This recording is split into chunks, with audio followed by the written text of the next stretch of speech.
Welcome everyone again to our next episode of the virtual tour through China. Today we have Lukas, we have Manu, and we have Shane and myself, who were all in China like a dozen times or more, I would say. And so we'll speak about our experiences in China. So the first image, let's start with that. That is from Shane, I think, right? Yeah. So this is basically a traditional dress and traditional festival from China. I took this picture a few years back. I was attending that festival. I don't know exactly what's going on here. Maybe one of you will know. And it's actually a very famous character. We have seen also in Beijing for this show. The tickets are very expensive. They are also very popular all over the world. I think it's opera, from some kind of opera or something. But it was really interesting for me to see. And they sing in very strange sounds, like when you are listening to opera or something. But I don't know. I'm not very good in that kind of thing. But it was really interesting, so I just took it. Any one of you know what's going on? Not particularly for this picture, but yes, this type of things you can find very often traditionally in China. Me, I was seeing this type of show in Sichuan with all the masks, all the stories and things. That was also quite interesting. Yeah. But one thing is for sure, that this is from some kind of Chinese opera, and this costume, this makeup, and this white powder face with red eyes and this Beijing jewelry opera, and everything. I think, yes. Mm-hmm. Yeah, it is some kind of Chinese opera. There are a lot of different subtleties from different regions in the opera, I'm told. I don't know too much about it, but it could be that someone who really knew Chinese opera would look at this picture and know a lot about it, the style. Yeah. Yeah, perhaps maybe once we can invite somebody who has some knowledge about it. So, but for now, looks nice, but let's go to the next picture. That one looks familiar to me. Where was that again? This one I think will look familiar to a lot of people, not because of the destination, because I mean that's let's say that's part of the growing destinations in China, which is Zhengjiajie in this case. Sorry for the pronunciation. So we're talking about Hunan.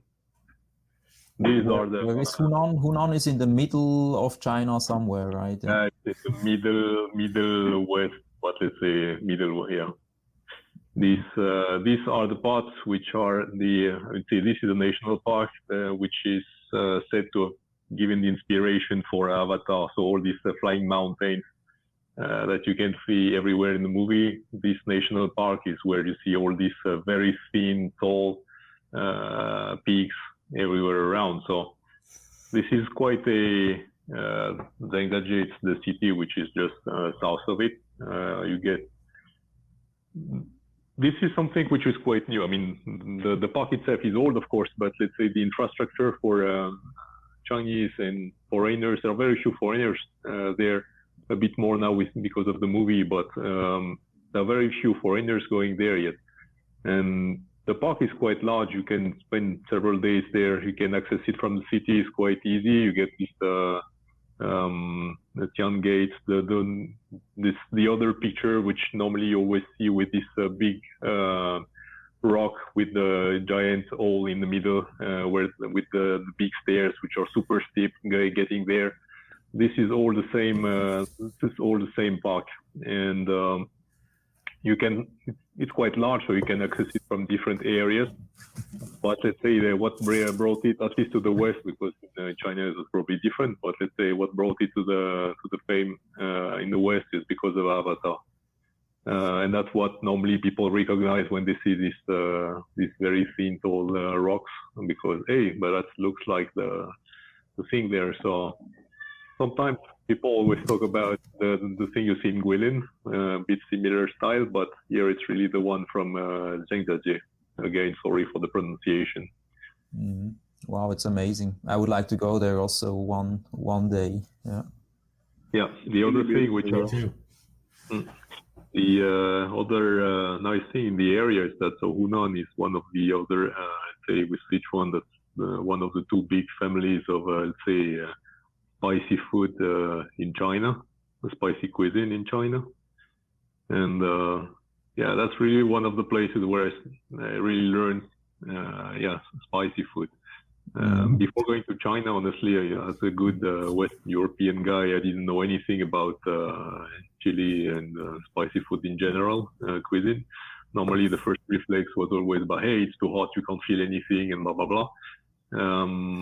But I spent some time there and visited a place like that things change, and now it's just the other way for me. I'm always thinking like that.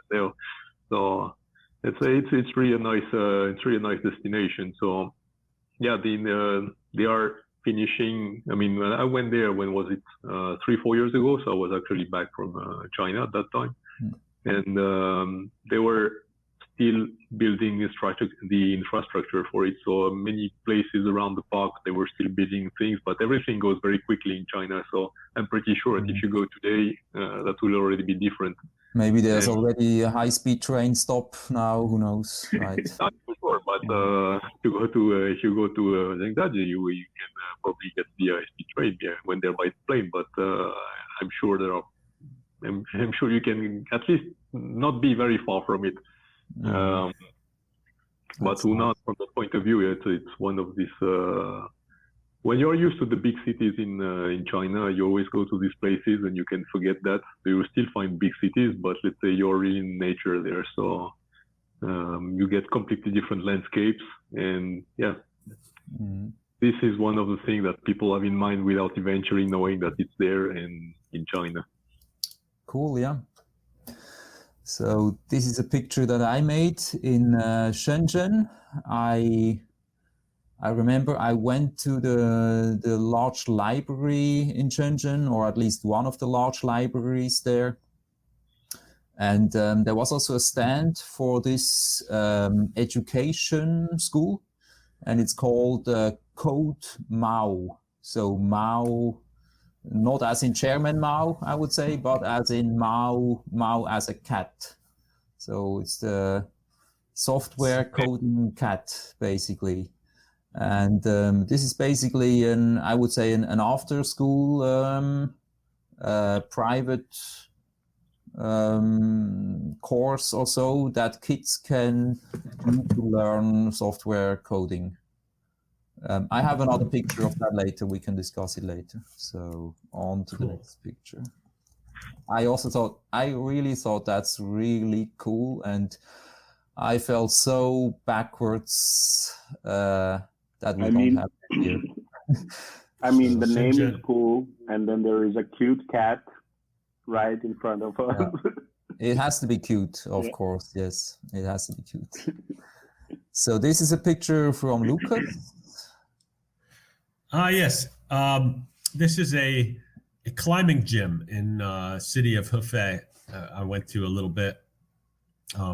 Some of my colleagues, a guy who was running this business, and some friends went to Hunan for a climbing trip. I have never been there, but your photo reminded me of that.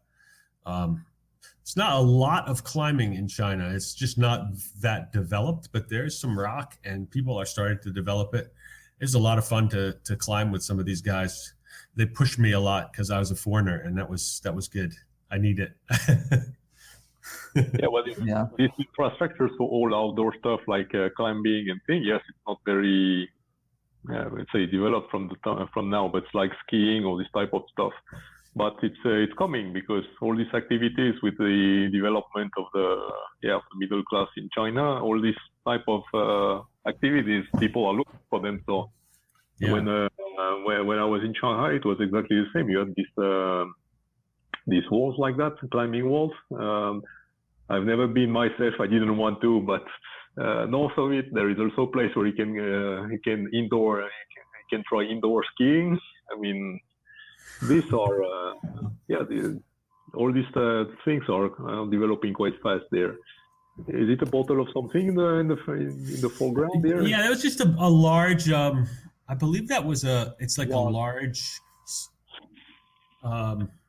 ceramic vase that was just outside. It's situated in sort of a university complex, and there's a lot of interesting.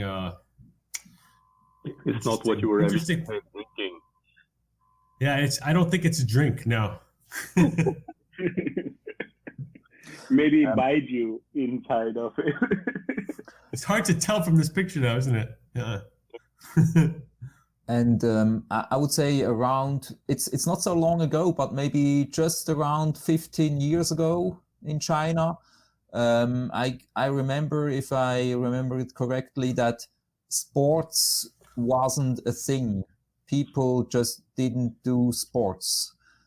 I mean, and now people are running around the city, they do cycling, they do climbing, now they do skiing. I mean, is that also something that you noticed, or? Well, I mean, I guess that depending on where you are in the country, things are a bit different. But if you're in the big cities, yeah, with the people now having different type of work compared to before, more qualified things, they start to get a life which probably gets closer to what we have ourselves too. So you go to work, yes, but outside of work, you have another life. So all kind of activities which in the past were not really in the mentality of the thing. So you're more working all the time for getting money and maintaining your family. It's still true today, but I think the second part, which is also having another life next to the working life, is something which is getting more ground, at least in the cities in China. Changing fast, yeah, really. Good. Oh, the next picture is again from Shane. I like it.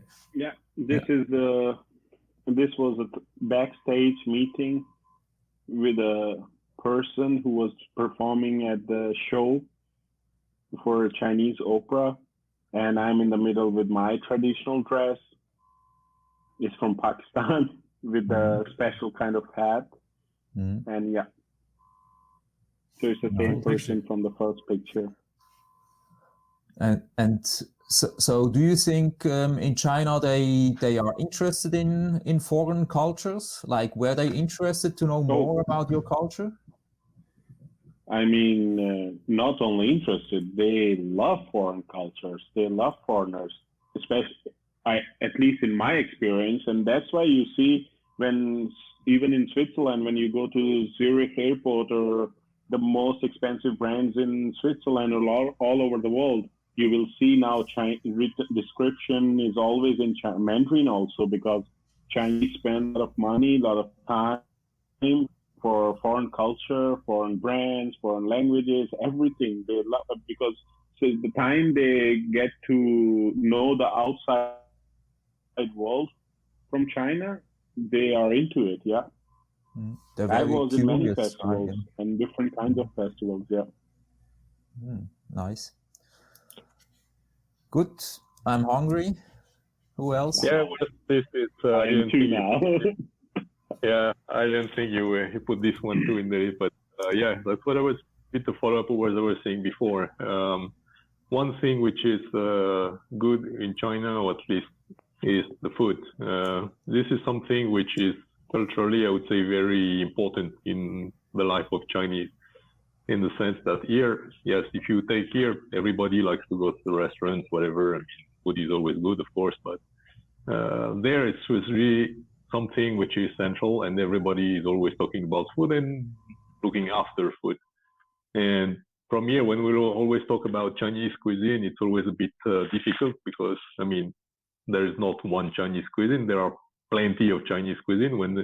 When you have a country which is that big and spans over such a surface, between brackets, it's obvious that from the north to the south, east, west, whatever, people are eating different things. So, and one thing that I really discovered when I was in China was really what really Chinese food was, because when you're used to Chinese restaurants in Europe, most of the time, to be polite, it's far from being what it is there. I mean, it's more adapted for the local taste for people to eat, but most of the time it has quite if you live in a big city, it's a bit better because you can always find a good local restaurants, whatever the nation, but for the rest, most of the time, it's quite difficult. And so my time in China, one of the things which was really great is, discovering the various cuisines there.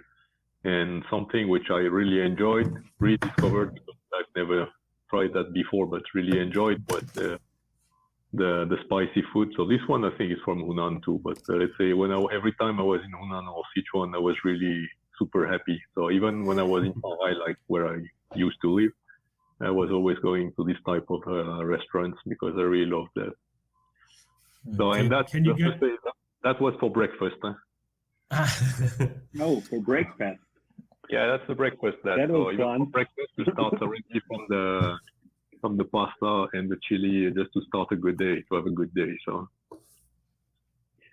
By the way, is it true? Because what I saw, really local people, they have pickles and white rice, kind of like a soup of white rice with a boiled egg, which is boiled in some black sauce. Maybe it was a soy sauce or something. Maybe Carli, you know that? Soy sauce. It's like a typical, but also other spices. Breakfast of China. Mm. Yeah. I love those eggs. Yeah, I could eat unlimited amounts of them. Yeah. Here we go. We got a fan here. Yeah. One thing which is great there very often is the street food. I mean, everywhere you can find a lot of small restaurants. You can get things on the street directly, and it's always super cheap and super good normally. So that's really something which is really nice there.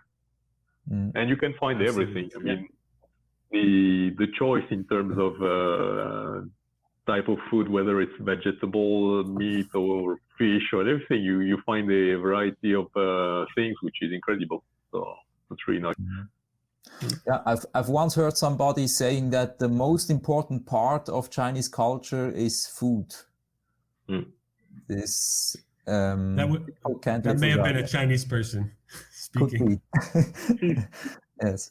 Yeah, but I mean, that's true. It's what I was saying before. Me, when I have feelings with friends and things, very often everything comes back to food at the end. Mm-hmm. When somebody is, I don't say, hey, I've been there or I've been doing that. At the end, discussion always comes. So, did you try this? Did you try that? Whatever, blah blah blah. But even more than the place where the one went or things like that. It's always at some point in the discussion. It's true that it always comes down to food. Mm-hmm. Yeah, maybe there's something about it. I heard some good news that they're relaxing policy for pushcart for food vendors, and so be even more. Maybe that's just Anhui province, but they sometimes they force the vendors to leave certain areas at certain times, and of course it's actually much more free than anywhere else I've lived. Certainly the United States is very difficult to sell food. You need a license and various things. Switzerland, I believe, is the same. It's the same, yeah. But yeah. Anyway, continue. Sorry.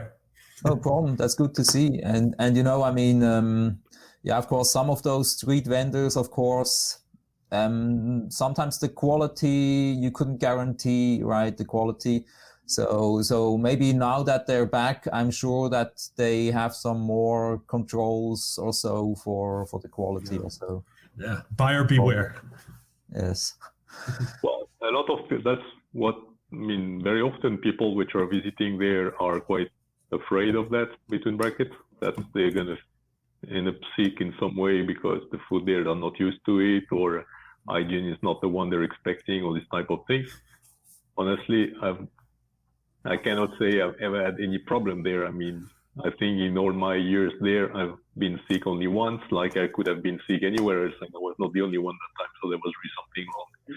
But I've never really had any issue with that, and I think it's more I would not say the same for other parts of the world, but at least food in China, I've absolutely never had any issue. It was always good. So, and I think it's getting better. Yeah. Yes. So I don't really understand Chinese, or I cannot really read it. But from what I understand here this is actually a leaflet from this Code Mao stand. And from here, what you can see here is that they are offering logic courses. So there's some kind of logic game kids can do to prepare for software programming. And these courses can be attended by students as young as 3 years old, from what I understand. So they start coding at 3. They will be doing puzzles. Yeah, it's kind of some probably some tablet kind of touchscreen thing. But then, of course, once you're 6 years old, you can seriously start with Python programming. So yes. Wow. And I mean, I'm trying to teach my son a little bit coding, and he's now around 7 years old. But I would say, yeah, I mean, you need to be able to read before you can start with coding. I would say, I mean, that would help. Yeah. And Lukas, what do you think about it? I mean, That's a hard question. I'd like to hear maybe some of your experience with your son there, Carli, because I didn't have much luck with my children teaching them any coding, but I sort of tried a little bit. Maybe you should be interested, but I never pushed that hard. I think I didn't get into that stuff till I was quite old, like at least late teenager. But now you're programming satellites, or you have been programming satellites. So yeah, I mean, that's not bad. Guys, I want to add up something. From my opinion, I did feel like Chinese kids have a lot of pressure from the very young age. They go to daycares, they go to kindergarten, they have music classes, they have sports classes, they have swimming classes. I mean, tons of classes in a very small age. And I don't think so they have too much time to be free on their own. I was teaching like for 4.5 years to kids from 3 years old to 8 years old. And I have like cities to cities I was teaching, and I have always heard like what they are doing from Monday to Sunday, not even till Saturday. And they have always classes. Always. I mean, I would say this could eventually lead to a problem that, if you've been told your whole life what you should do in school and by your parents and later at work and so on, and you don't have much free time to explore, on your own. So eventually you don't really know what you actually like to do, because you never had the time to find out.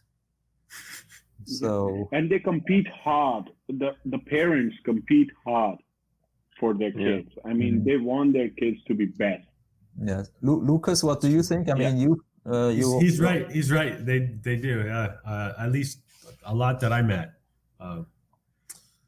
Yeah, I didn't. I have seen people who cannot afford most of the time for the extra classes, but they are working hard and then try to get their kids in so they can learn this and that and that and that. And especially when I was doing the summer campings and winter camping, and I have a group of classes like up to 50, 60 students in one room, and I always meet their parents also, and I can see that how hard they are working just for their kids to be there with a foreigner. Even they're not learning. I'm there just for 1 hour with 50 kids, but they just want to hear some English or some other language or something interesting, and to spend time with a foreigner, because some other kids are also spending time there. So they just want to compete and compete and compete hard. Yeah, it's competition. Yeah, this is half of China is competition. But you got to love the educational though. The emphasis on education is just Yeah. Yes. Yeah. And You also gotta on love this it. leaflet, And free. this is, I mean, of course, this course here is, I think, not free, but again, it's very modern, very creative. So I really do think they're probably at the forefront of education worldwide, I would even say. I mean, maybe Lukas can say more about that. But yeah, it's just basically you're being told what you should do by your parents most of the time. Yeah, well, I mean, you can start very early for certain things, but I'm not sure that, I mean, these things like that are super useful when you're 3 to 6 or 6 years old. I mean, I'm pretty sure you have plenty of things to learn. The environment is super competitive, but I'm not sure that's the first thing you should start, even if it's always, of course, useful to know before and then gives you an idea of what you want to do in the future or whatever. That's true. But frankly, starting learning coding, if you cannot even write or speak, I mean, that might be a bit exaggerated to me. But. And I always love the way some Swiss schools had some classes in French. Today we'll have math and French and maybe study history in English. And so now you could add this to the curriculum. We'll study some coding in Chinese.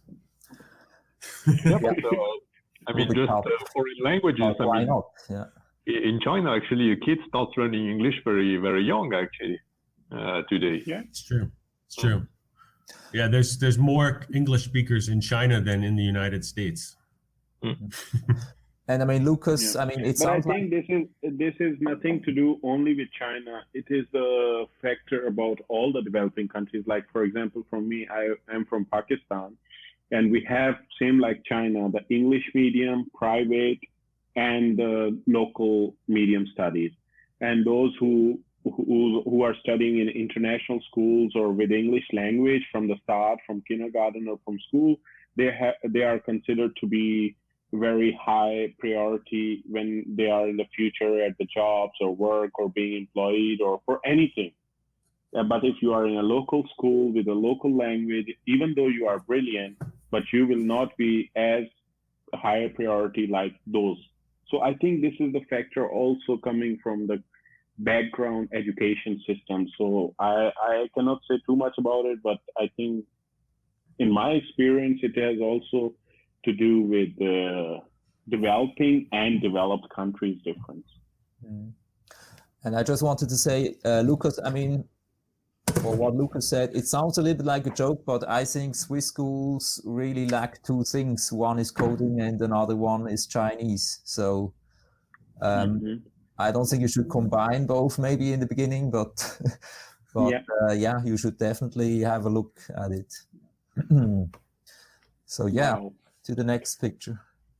Yes, this is a picture out of my office in the new university building in Hefei. The University of Technology has three locations in the city, but this is the new location, which is, they just moved us there, and quite massive. This whole area of town was farmland not that long ago, and they just built this whole complex here and slowly starting to move people in. Students are all there. Offices are mostly empty, but it's still a little quiet in terms of like the typical amount of like food for sale, for example, in the streets, but it's growing quickly. And I mean, those apartment blocks, they are huge, right? Yeah. But we can move on. Sure. Maybe just a quick remark. As you can see here, I think you can see that in many places in China, they're planting trees like crazy, right? Even though maybe the soil here may be a little bit not so suitable for it or so, but they're planting trees everywhere. Yeah, but they're also cutting them down. So yeah, but the good thing at least is that they understood that it's not just putting a lot of people in the same place and not caring about the rest around. So even if the buildings are tall, there are a lot of people in these places and so on, the space around is actually quite open most of the time, and there are always a lot of parks and trees, which for the time being are most of the time under construction. But let's say you can imagine how things is gonna look like in the coming years when everything starts to settle a bit. And this is quite good because starting from scratch like that in many places, that leaves the opportunity to get it, let's say, correct right now, because when it's done, it's always more difficult to arrange things afterwards. So with I would say the good turn that China is taking now on environmental stuff, I think that's quite good that this type of green open spaces can be found everywhere. So I mean, I've heard, I don't know which year it was, maybe it was 2018, but like in one of the recent years, there were 1 billion new trees planted in China. So, and I guess that's kind of the average. And even I think the military, they ordered the military to plant trees. Shane, yes? Yeah, it was 1 billion trees, but it was not China. It's also in the Guinness Book of World Record. It was 2018, and it was Pakistan, done by Imran Khan, the ex-sportsman. In Pakistan, they planted 1 billion trees. 1 billion trees, and he was awarded also in United Nations in Geneva, and also his name came into Guinness Book of World Record with Pakistan name, and it was Pakistan who planted 1 billion trees. Yeah. Oh, okay, nice. Yeah. I mean, it's great if, but of course, the armies of the world also by planting trees. So yeah, you can call it China also because Pakistan is literally the second China right now from last 5 years. Everything is Chinese and so, oh, really? Yeah, I did not know that. Yeah, Okay. Oops. Yeah. Oh, sorry. That's Shenyang city, and this is after rain. It's the capital of Liaoning, and it is, I don't know which year was tsunami hit in different countries. And that time there was a lot of rain in China also and some other countries. And that's after rain. And this is like after 3-4 days, the water was very high. They have 2 underground stories of subway. And I also sent a photo to Carli of that. And you can see it's literally full. And the water was really, really high. So even with a lot of modern development and everything, nature can hit very hard. So that's why I just added this picture. Wow. So it was out of control that time. Yeah. That's good. No, it's older. It's very old. It's like 5-6 years older. Even I think, yeah. There was some flooding this year. I was in Shenyang. And literally the cars were swimming. You can see them floating on the roads. Yeah. Yeah. There were some floodings this year, I think, right? You mean the ones at the river, Lukas, or where? Yeah, where was it? In Sichuan or? Yeah, this year there were quite some flooding in all central China. Okay. If you just take Wuhan just after the outbreak of coronavirus, when the thing we started to get better, they got flooded from the river. But it's not just them. I mean, it's all central part was flooded this year. It was raining like crazy, right? Yeah. Beautiful. Good. Yeah. Well. Wow. Yes. What you say normally, that's where people start when thinking about China. As we're talking about traveling, I mean, from a touristic point of view, normally, yes, when you think about China, the first thing you think about is the Forbidden City. One of the good things there is when you are a Westerner and you go to China, like very often you don't stay there for long, so you always go to the famous place. And at least one thing that this brings is that, or this shows, is that you realize right away that everything there is on a completely different scale compared to what we have in Europe. Everything is much larger right away. At the end, just the Forbidden City, okay, it is, you know it as a name when you don't know it. When you go there and you visit it, you find it enormous. All the palaces, the garden, all the different areas, because it's all divided in different sectors, of course. This is let's say the Forbidden City seen from the back. So where you get the Imperial Garden and the apartments, let's say the various areas, which were, let's say, the inner court. The outer court were on the other side, the main entrance. Here it's just the picture is taken from well, I can't remember the name of the garden, which is just next to it, but let's say you get the hill at the back of the Forbidden City, where actually you get a great view of Beijing in general, actually, and directly the Forbidden City. And the Forbidden City is huge.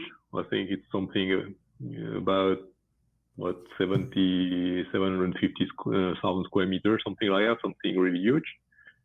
But the thing is, even by Chinese scale, in Chinese history, in the past, there has been even far larger palaces existing, whether maybe not in Beijing here, but at let's say in Chang'an, Xi'an, some palaces here from the early days up to the Tang dynasties were much larger than the Forbidden Cities.